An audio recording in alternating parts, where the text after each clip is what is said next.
यन्नस्येषव आभुरस्य निषङ्गतिः या ते हेतिर्मीषुष्टमहस्ते बभूव ते तनुः तयास्मात् विश्वमस्त्वमयक्ष्मया परिभुजा नमस्ते अस्वायुधाय भारताय कृष्णवे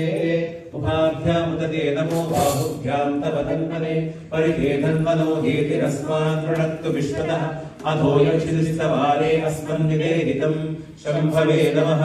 नमस्ते अस्तु भगवन् विश्वेश्वराय महादेवाय त्र्यम्बकाय त्रिपुरान्तकाय त्रिकाग्निकालाय कालाग्निरुद्राय नीलकण्ठाय मृत्युञ्जयाय सर्वेश्वराय सदाशिवाय श्रीमन्महादेवाय नमः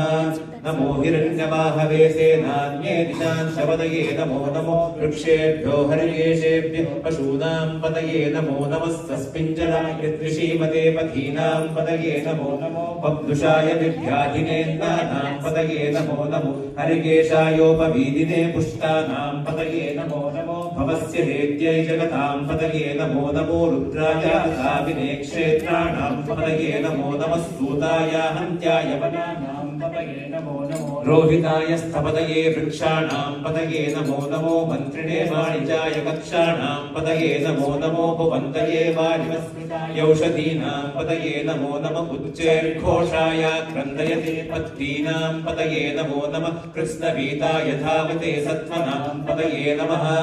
नमः सहमानाय व्याधिनीनां पतये नमो नमः ककुभाय निषङ्गिणे स्तेनानां पतये नमो नमो निषङ्गिणं श्रुतिमते तस्कराणां पतये नमो नमो वञ्चते परिवञ्चते स्थायूनां पतये नमो नमो